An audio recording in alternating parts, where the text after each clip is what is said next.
శ్రీ గురు చరిత్ర మనకి అధ్యాయం 2లో మనం ఏం చెప్పుకుంటామండి. మరి దత్తాత్రేయ స్వాముల వారు మనకి వర్ణిస్తున్నాం. దత్తాత్రేయం శివశాంతమింద్రనీలనిభం ప్రభుం ఆత్మమాయారథం దేవమవధూతం దిగంబరం భస్మోద్ధూళిత సర్వాంగం జటాజూటధరం విభుం చతుర్బాహముదారాంగం దత్తాత్రేయం నమామ్యహం. అత్రికి తపస్సు చేశాడు కదండి. తపస్సు చేసేసరికి త్రిమూర్తులు చక్కగా మెచ్చుకున్నారు, వరం కోరుకోమన్నారు. అప్పుడు ఆయన ఏమడిగాడు, యోగుల్లో రాజులంటి వాడిని త్రిమూర్తులను చూసి నీలాంటి కొడుకు కావాలని అడిగాడు. అనేసరికి సరే మాట ఇచ్చాను కదా అని తనంతకు తాను తనంతవాడు మరొకడు ఉన్నాడా, నీలాంటి వాడు కావాలని అడిగాడు. తనలాంటి వాడు ఇంకొకడు లేడు కాబట్టి తననే దత్తాత్రేయుడిగా తన్నే పుట్టేసి దత్తత చేసుకోమన్నాడు. అందువలన తనను తానే దత్తం చేసుకోమన్నాడు పరమాత్మ త్రిమూర్తులు. మరి ఆ రోజు ఏం వారం అండి? శుక్రవారం, కార్తీక బహుళ విద్య, మృగశిర నక్షత్రం, మొదటి జామున మొదటి గంట. అందువలన ఆయన ఎవరో కాదండి, ఆయన జ్ఞాననిధి, యోగిజన వల్లభుడు, జగద్గురువు. ఆయనకు ఆ దంపతులు ఏం చేశారు? నమస్కారం చేసి తమ గర్భజనితుడైన ఏమండి మా పొట్ల పుట్టాలండి అన్నారు. బిడ్డ కావాలని సాక్షాత్కరించిన రూపము భూమిపై నిలిచిపోవాలని కోరారు. అందుకు అని ఆయన ఇప్పుడు అత్రి వరదుని నిలిచాడనమాట. అత్రి వరదుడు పుట్టాడు. ఆ విధంగా ఓకే అని చెప్పి ఆయనే దత్తాత్రేయుడు.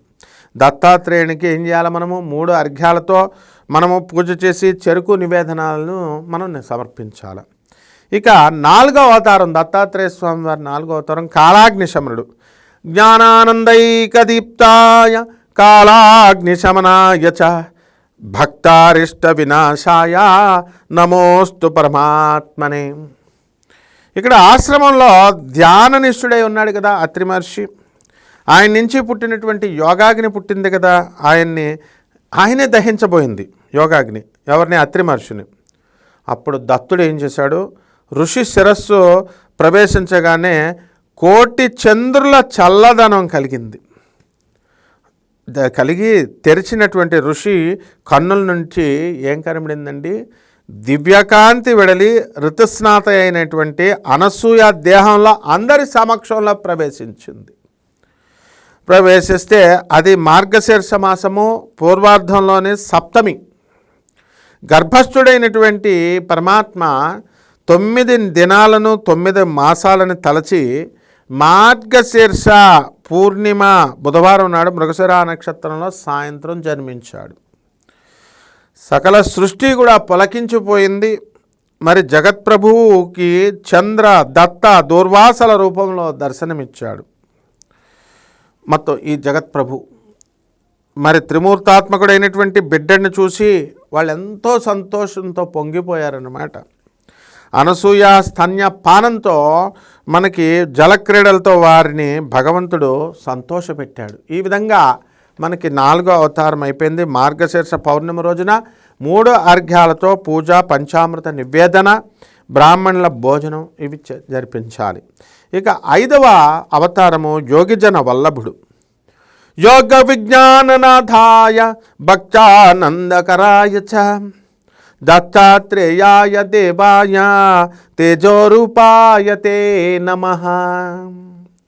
కాలాగ్ని శమనులు మరి అనసూయ గర్భాన్న పుట్టారని తెలిసి ఏం జరిగింది? సిద్ధులు, గంధర్వాలు మొదలైనటువంటి వాళ్ళు, యోగులు అందరూ కూడా దర్శించడానికి వచ్చి ఆయన బాల్య రూపాన్ని విడిచి తేజోమూర్తిగా దర్శనమిచ్చి దాన్ని ధ్యానించమంటే నాకు జన్మ, కర్మ, గుణ, రూప, మాయా నాశాలు లేవు, సర్వవ్యాపిని నేను, ఈ మూర్తిని ధ్యానించి తరించండి అన్నాడు. ఆ రోజున మార్గశీర్ష పున్నమి గురువారము మనం మధ్యాహ్నము ఆనాడు అర్ఘ్యము, తర్వాత ముత్యాలు, పంచభక్షాలు ఇచ్చి ఓం యోగిజన వల్లభాయ నమః అని జపం చేయాలి. ఈ విధంగా మనకి 5వ అవతారం అయిపోయింది.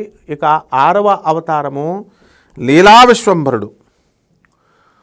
పూర్ణబ్రహ్మస్వరూపాయ లీలా విశ్వాంభరాయ చ దత్తాత్రేయాయ దేవాయ నమోస్తు సర్వసాక్షిణే. ఇది 6వ అవతారం. ఇప్పుడు చిన్న పిల్లాడిగా పుట్టాడు కదా మనకి దత్తుడు. అతన్ని దర్శించడానికి మొత్తం ఈ గంధర్వులు సిద్ధులు అందరూ వచ్చారు. మరి ఇతన్ని అనసూయాదేవి వడిలో ఏం చేస్తుంది, పాలు తాగుతున్నాడు. పాలు తాగుతుంటే ఈ అతివృష్టి మొదలైనటువంటి అనావృష్టి, ఈ ప్రకృతిలో వికారాలు ఉంటాయి కదా, ఇవన్నిట్ల వలన మనందరం కూడా మానవులు బాధపడుతూ ఉన్నాం. మరి అటువంటి మానవులు మునులు అందరూ కూడా ఆ దత్తాత్రేయుని, ఆ బాలరూపుణ్ణి శరణు వేయడం. మనం శరణు పెడితే అప్పుడు ఆయన ఏం చేశాడు, తన విశ్వరూపం నుంచి ఒక యోగా లీలగా ఆయన మనకు కావలసినవన్నీ కూడా ఆయన చేసి పెట్టాడనమాట. ఒక్కొక్కసారి ఏం చేశాడు, శిష్యులకి వేదాన్ని నేర్పించాడు. ఒక్కొక్కసారి ధ్యానంలో కూర్చుంటాడు దత్తాత్రేయుడు. ఒకప్పుడు తన యోగ మాయ చేత ఈ సంసారం అనేటటువంటి అరణ్య వనాన్ని సృష్టించాడు.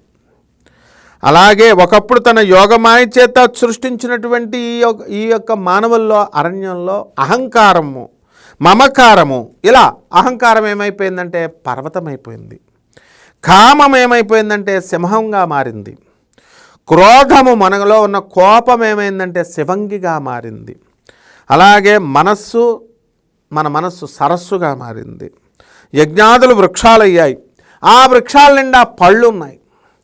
కాబట్టి ఈ పళ్ళన్నీ కూడా ఏం చేస్తూ ఉంటాయండి, ఆశ గొలుపుతూ ఉంటాయి అని ఇవన్నీ కూడా మనం ఆలోచిస్తే కనుక ఇవన్నీ కూడా విషపూరితమైనటువంటివి. కాబట్టి అజ్ఞానతిమిరాంధస్య జ్ఞానాంజనశలాకయ చక్షురున్మిళితం యేన తస్మై శ్రీ గురవే నమః.